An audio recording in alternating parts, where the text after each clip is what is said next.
Welcome to WeboManiacs World of Wrestling. I am the WeboManiac, and today we're going to be talking about our top topic for today is stars of the 2000s. A few names that come to mind when we think of the stars of the 2000s are athletes like Bob Sparkplug Holly, Chris Benoit, otherwise known as the Crippler, Big Papa Pumps, Scott Steiner. Though we have a little tidbit of information on Steiner I'll share with you a little bit later on. We're also going to be talking about Bill Goldberg, Brock Lesnar, as well as that, as well as a lot more, including your favorites, such as Comedy Post Corner. All of that coming up and more here in WeboManiacs World of Wrestling. Now, due to circumstances such as Hurricane Helene had struck the areas, including the area where my broadcast partner, Austin Blaze, we won't be covering too much of the NXT Rising Stars, as WeboManiacs World of Wrestling is going to switch up a little bit of the format here involving NXT Rising Stars, because let's face it, Rising Stars become superstars. Superstars become part of the normal roster. Then it's time later on for you to generate a new set of Rising Stars. So with that, once a month, we'll be showcasing you the Rising Stars of NXT and tell you how they're doing in that event. So we won't be covering it weekly, but more so monthly. So stay tuned, as you never know when somebody's going to rise to the top. Or as the Macho Man used to say, the cream always rises to the top. And we're going to carry on here as best we can solo-wise. It's good to have someone to talk about these things with, but it's also good for me as an informant for you to let you know about such stars as we talked about earlier, where we're going to be discussing Bob Holly. Let's talk about Bob Holly. Very intense athlete. He wasn't necessarily utilized in the ways that he could be. And to me, personally, that race car gimmick of Sparkplug, it just wasn't for him. It wasn't his style. Even though it got over good with more younger fans and the kids and everything, in my opinion, it's, you know, he's also one to, he takes good bumps in the ring. When we say bumps, we're only referring to a term in wrestling known as being able to take a hit and be able, we call it taking your bumps. When you fall and you absorb the blows, this is what these pro wrestlers are actually trained for. And he also was one to not hold back on giving his opponents bumps. let's face it, Bob Holly, as I said, was one intense athlete. Now, why do we bring up guys like this, like Bob Holly, Benoit, Pop Pump, Goldberg, Lesnar, and Hurricane? Well, he got the nickname Hardcore during a St. Valentine's Day Massacre in Your House show back during the time of, and he got the nickname Hardcore when he faced Al Snow. Started out with that job squad kind of thing. And why did he leave WWE? Because after being caught stealing pills of another wrestler's bag in 2008, he was suspended by WWE, released by his contract in 2009. And where is Bob Holly today? Today he's living the life and traveling the country by his car. So that's the dream of being a wrestler. To live it, make it, get out of it under some kind of terms, but live peacefully the rest of your life. And that's one for the books, for one Bob Sparkplug Holly. I'm sure Austin would have had a whole lot more to speak about on this, involving, of course, things like Crash and the hardcore title and things of that nature. And that's another thing. He was actually won the hardcore title on accident. And if you want to know more about Hardcore Holly and the accident on how he actually won the hardcore title, write me at WeboManiac@yahoo.com. WeboManiac, WEBOMANIAC@yahoo.com.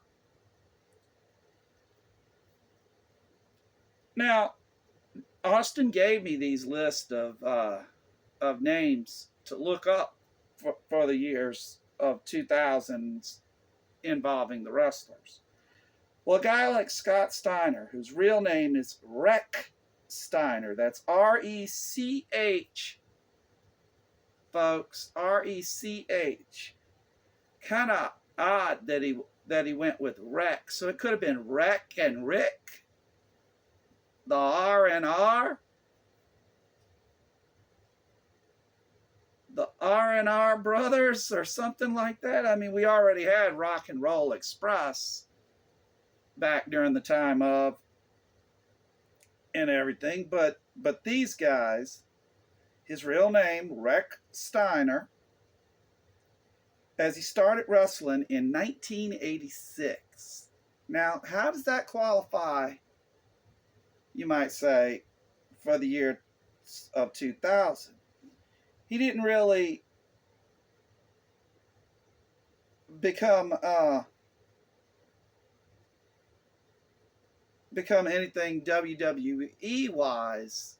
When we say WWE is the place to be, and we talk about, like I said last week, about where you get your start. Well, he got his start in places, to my knowledge anyway, without having to go look up information and everything. He wrestled places like CWA, Georgia Championship Wrestling, as well as others. But I knew of him when he got to WCW. His match with Ric Flair at the Clash of Champions, even though it ended in a draw, I believe is what it was. The time ran out, and Flair remained champion To me, that should have been the crux of the beginning for Steiner. But as we're going to progress, you're going to see how this plays into the 2000s.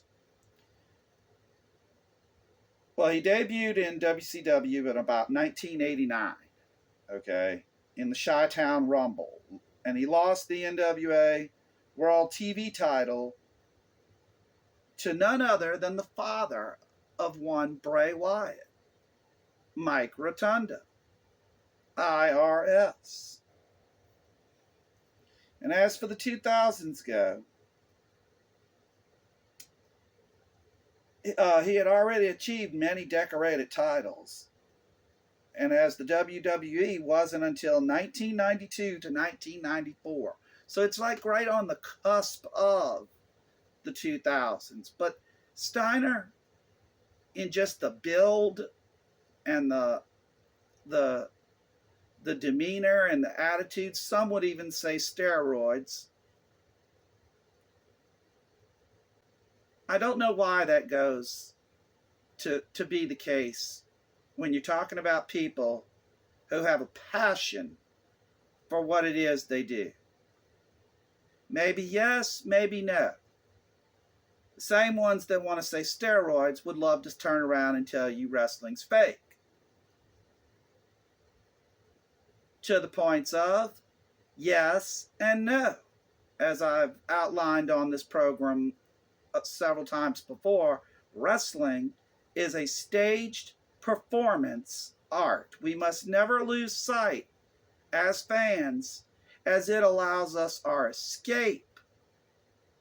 When we're watching what's in the confines of those ropes, bouncing from pillar to post, as we would say, we are nothing more than just entertained by the spectacle of the performance that these pro wrestlers can put on.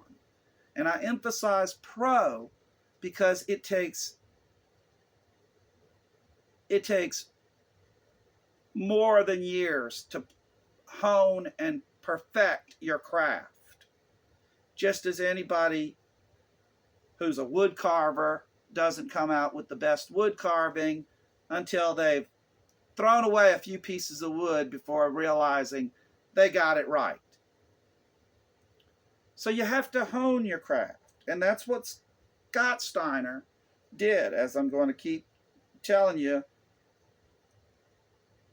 about, where at WrestleMania 9, he defeated the Head Shrinkers along with his brother. And Steiner was actually going to be designed to actually take the title at WrestleMania 9, but it wasn't to be that way. He wanted to stay in the tag team with his brother. That's why they got the spot on the card they did at WrestleMania 9.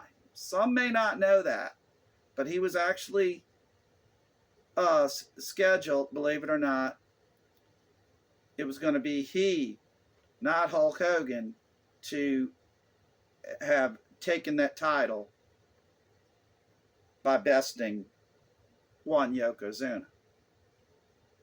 Many don't know that.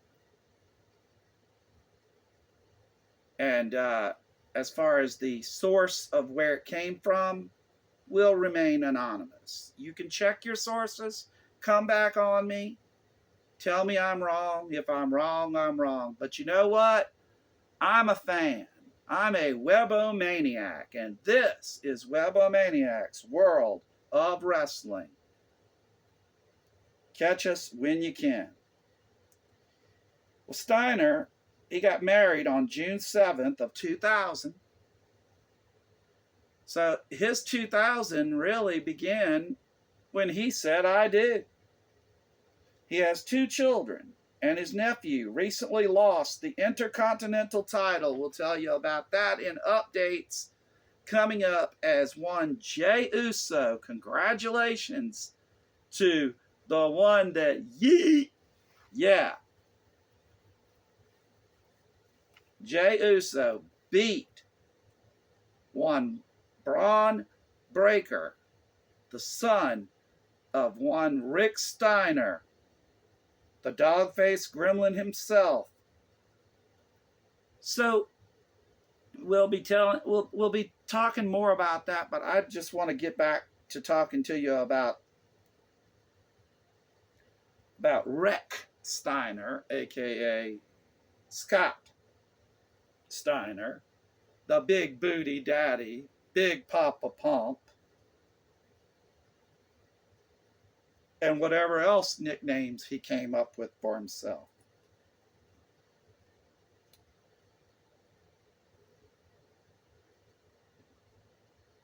And in 2020, just 4 years prior, okay, in 2020, Scott Steiner collapsed backstage and was rushed to the hospital at a TNA event. And he made it to the WWE Hall of Fame and is now living life to the fullest as, believe it or not, folks, he runs a Shoney's franchise. That's right. Food for thought as you think about Big Papa Pump is your hookup. Holler if you hear me. We want you to holler at us here at WeboManiacs World of Wrestling. Write us at WeboManiac@yahoo.com. I'd love to get y'all's thoughts on what we talk about here on the show when Austin's here in the studio with me and he's just not able to join me today due to that hurricane. There's the season's still underway, folks. We possibly have 2 more out there in the Gulf that may be making their way, and one's headed back in the same direction that Helene did.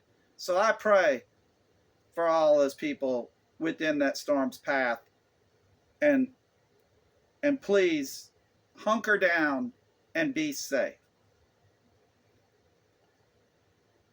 Now I'm going to talk to you about one Bill Goldberg, NFL defensive tackle of the Atlanta Falcons, those dirty birds, according to us here in Louisiana, the Louisiana New Orleans Saints and the Falcons. You read between the lines on that if you're in fact a football fan. Well, he played 14 games for the Falcons, believe it or not, and he was drafted in the 11th round of the 1990 NFL Draft to none other than the Los Angeles Rams. Believe it or not, with Goldberg, an abdominal injury ended his football career. I find that fascinating, considering the fact that when he went into wrestling and he chose the jackhammer as his finishing maneuver, but the setup to the jackhammer always was, in fact, that devastating spear. Where does the spear hit you? In the abdominal region. Do you think Goldberg was actually trying to give it a stick it to the opponent as a consistent reminder to himself that this is what ended his football career? I find that fascinating because when he does that spear, the abdominal area is hit really hard. And while friends were kidding around with him, this was before he was actually in wrestling. They were just kidding around, much like Austin and I do, when we thought we would actually do a show just like this. And I want to say a special shout out to my late best friend of about 47 years, Houston George McKnight, was one of the intricate parts in coming over, visiting me, having a couple of beers. We were kidding around, and he up and said, "We're going to do a show." And I said, "What kind of a show?" He says, "David's TV wrestling. We're going to show you some wrestling videos in just a little while." You know, and I said to him, "This bud's for you. Don't take mine or I'll whoop your ass." I wanted to give that special shout out because without kidding around and everything, certain things don't become more monumental like this show has to me, as well as to Austin, because Austin used to live with me several years before Houston dropped by and made that kidding around kind of speech that helped push me into actually really wanting to do this. And when Austin and I used to kid around, basically just trying to mimic certain announcers. I would mimic Gorilla Monsoon. He would mimic Jesse the Body Ventura. We would compliment with each other, and that's really what it was about. So while friends were kidding around with Bill Goldberg as he was pondering on becoming a pro wrestler, and friends can be so cruel too at times, and despite Goldberg's ethnicity of being of Jewish descent, he went on to train at the WCW power plant, and in my opinion, he was brought to the spotlight too soon as he lost sight of the concept of pro wrestling as that performance art. And this led to several miscues, which led to the end of the career of one WWE Hall of Famer, Bret the Hitman Hart. Hart continues to tell you about that. Who could really blame Bret? In all reality here, you're out there making money. You're being the best there is, the best there was, the best there ever will be. And your career's brought to a halt because of a miscued kick to the head. Now, certain wrestling fans that get tired of hearing Bret, I do feel for Bret the Hitman Hart. I myself was and still am a fan of the Hitman. The Hitman character was one to now Bret Hart, the man himself, outside of the character, give it a break once in a while. You know, count your blessings for what you have and move on. But the character, the Hitman, the one that, and let's stop and think about that. The character, the Hitman, he played that part to the point that you're supposed to not really like him because he's essentially a hired hand.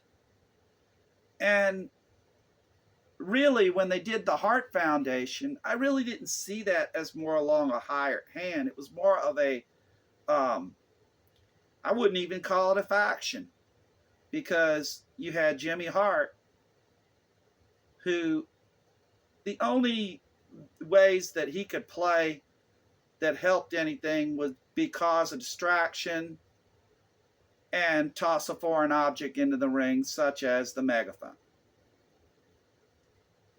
And but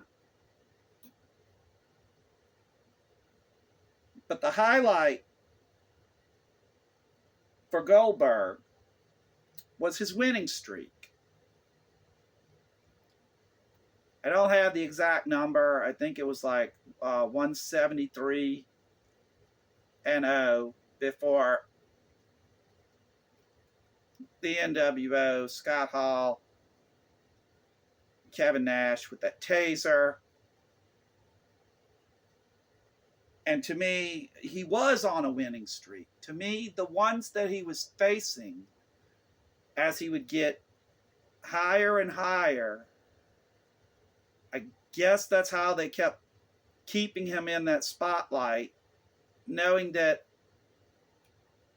he probably didn't have as much to go after the football injury. So they thrust him in with the likes of certain ones that first were particular jobbers, like the State Patrol. Okay. Certain ones then, like Dean Malenko, great performer, great athlete. Nothing against Dean. But I mean, then he would go and capture the United States title. And then, of course, the big one, he defeated Hollywood Hulk Hogan in that Georgia Dome. And that was something. That was really something.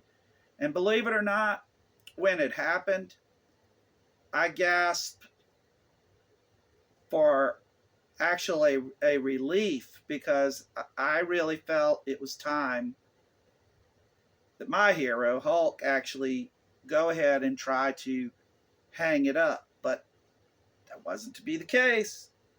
That wasn't to be the case. But we're not talking about Hulk. We're talking about Goldberg. So his highlight of his career was that winning streak.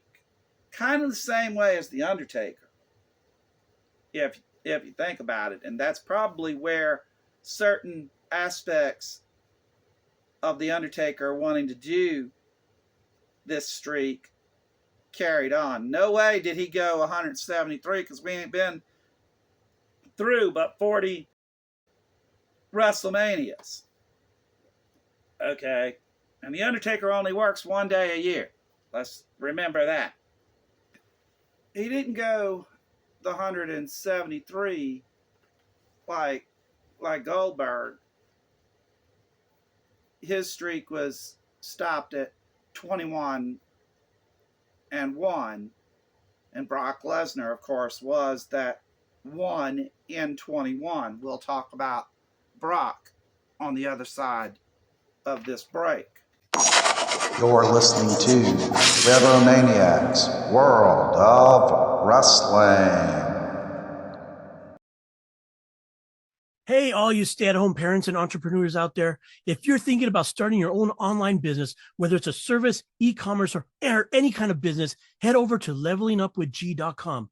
Check out my free masterclass, and after you watched it, be sure to book your free call today. Remember, levelingupwithg.com is the place to be.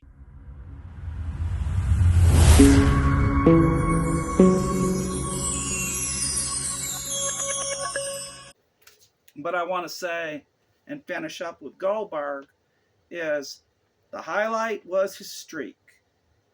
But the low point of his career was, in fact, ending the career of Bret the Hitman Hart.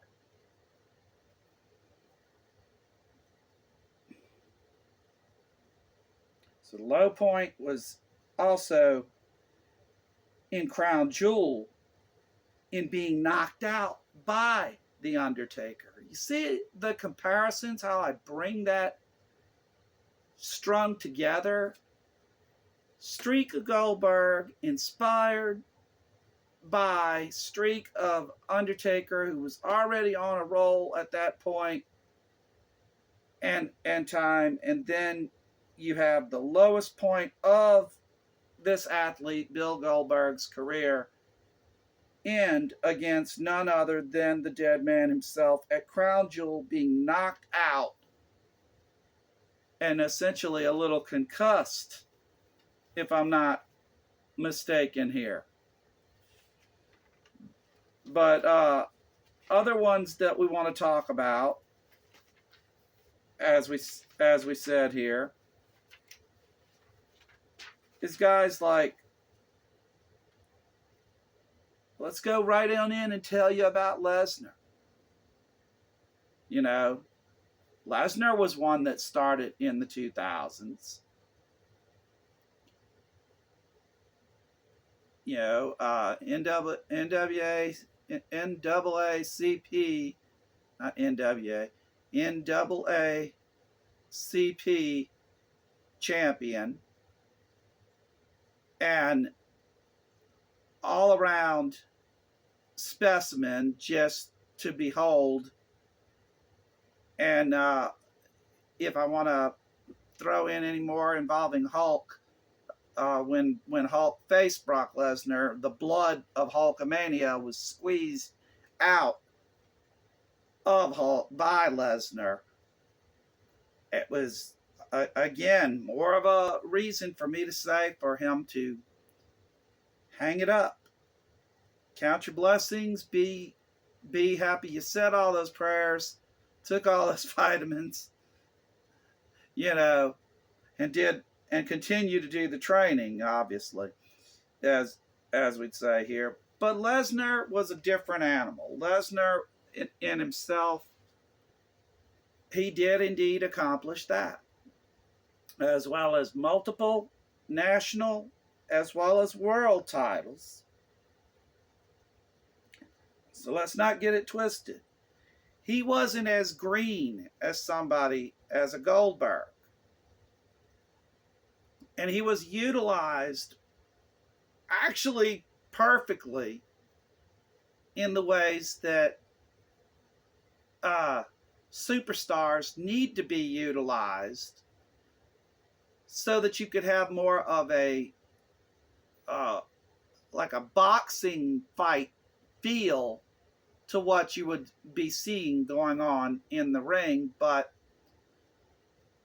the WWE works under a strenuous schedule that's starting to change as the course of time goes here, with Triple H running the show. And Triple H knows this because he was part of it in the 2000s. You know, so he too should be one we should talk about involving the 2000s, as well as Cena. And as we talked about with Chris Benoit, he would later make his awareness known as part of the Radicals.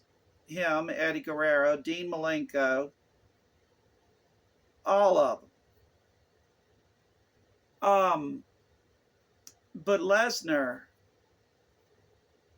for all intents and purposes, was utilized, to my satisfaction, he was utilized perfectly. He was enough of an attraction to make you want to see, what is this guy going to do to his opponent next? Because if he can make Hulk Hogan bleed from the mouth, then what else can this monstrous figure accomplish? Well, he accomplished a lot, including world titles abound. And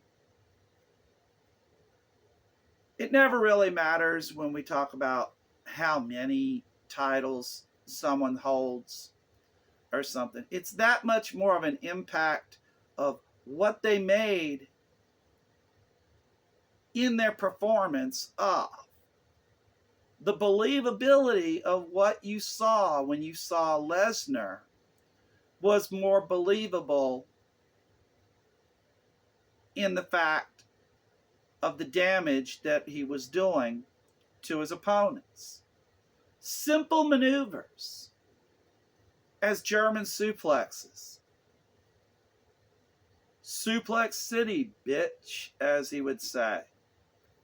And that's the edge of what we say on this program here or something. But it was essentially, when you went to Suplex City, you checked in with a lot of pain.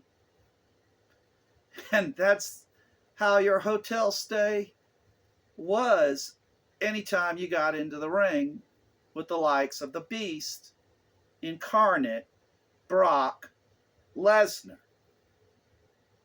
I don't do it as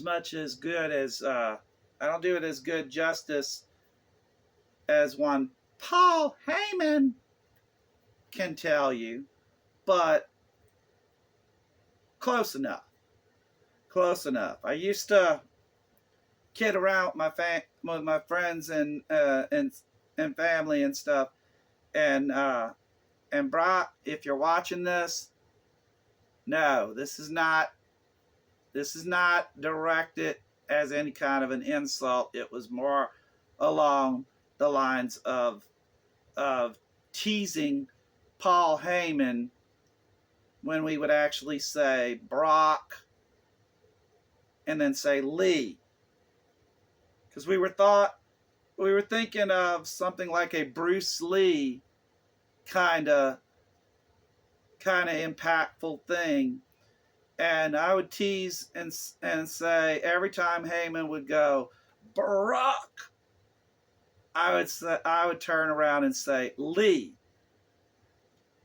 We always hear about cauliflowered ears and everything else like that. So I just threw that in because after you face Brock Lesnar, you probably leave out the ring feeling like Brock Lee. So that's where that comes from.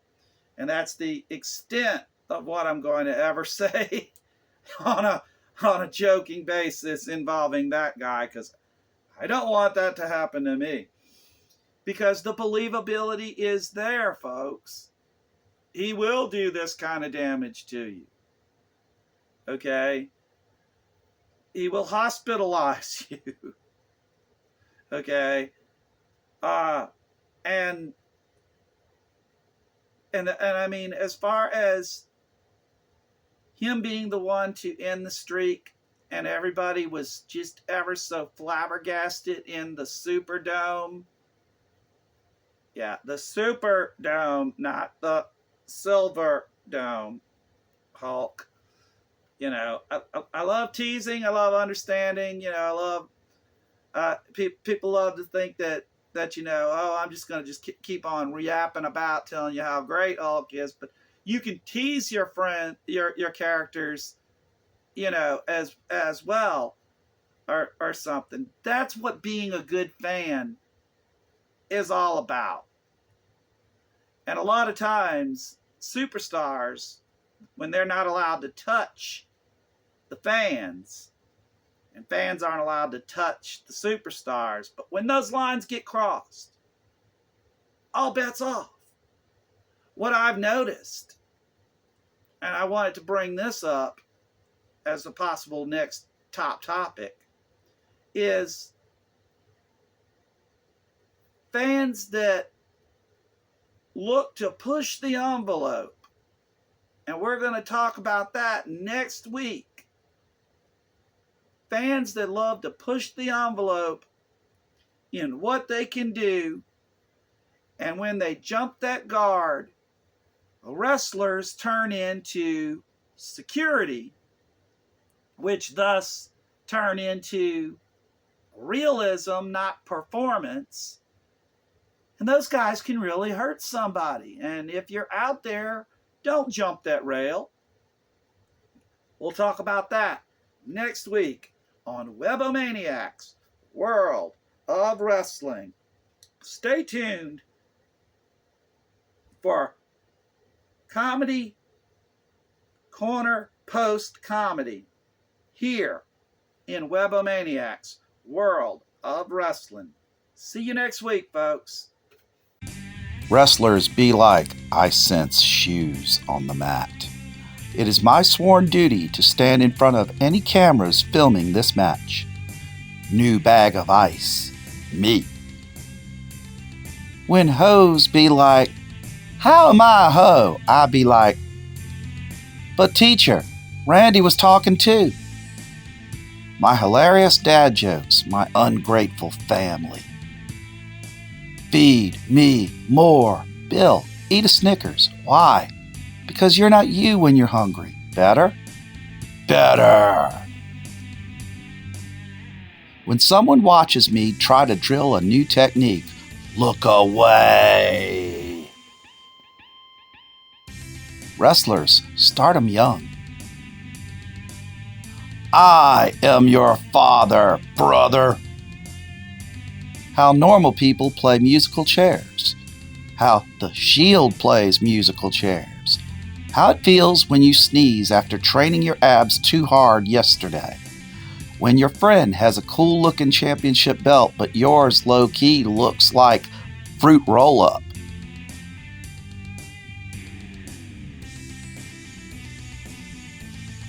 Mom got pizza rolls. So, here's my number. It doesn't matter what your number is. How I feel when I roll. How I look when I roll. What happens when wrestlers cut weight? Daddy, when is Uncle Seth coming over? I told you to never speak of his name again. Hey, I just met you, and this is crazy, but The Miz won. Now I am angry. When you are the architect, but you also burn it down. Stone Toad. Seth Rollins. Meth Rollins. So, who's your favorite wrestler? The Rock. Who? Randy Orton. Randy Orton. Do you even UFC? No, we KFC. This has been WeboManiacs World of Wrestling's Corner Post Comedy. Join us next week for another thrilling edition. Update from WeboManiacs World of Wrestling. Hi, folks. WeboManiacs, World of Wrestling, with another update here for you, the fans. Coming up around the corner is WWE's Bad Blood. And in one of those spectacular events is going to be none other than Dominic Mysterio versus his opponent, which will be none other than Damian Priest. And we're going to see to it that there's going to be no interference, as one Liv Morgan has just been told she will be suspended inside of a shark cage high above the ring. This one promises to be good. Bronson Reed also will be taking on Braun Strowman, the monster among monsters, as this one boils over with more than just bad blood, but these two are going for top dominance in the WWE. Then you've got Sami Zayn and his quest for Gunther's title, world title. He beat him for the Intercontinental once. Who's to say he can't do it again? But the match hasn't been made official yet. More to follow. And when you're talking bad blood, you gotta be talking CM Punk and Drew McIntyre. They will meet head on head inside Hell in a Cell. Just another observation here at Update as we see cracks in the foundation of one The New Day, Kofi Kingston and Xavier Woods. Keep a watchful eye on that one, as bad blood could spill out between the former tag team champions. Woods doesn't want to go back to any of the stuff that they did in the past until they're back on top. Will they get there? We'll see. A big one that just happened recently on Monday Night Raw, as they crowned a new Intercontinental Champion, only the second title defense put forth by one Braun Breaker after winning the title from Sami Zayn, loses it to Jey Uso. Congratulations, Jey Uso, for winning the Intercontinental title. We'll keep you updated with more as things develop in this ongoing story.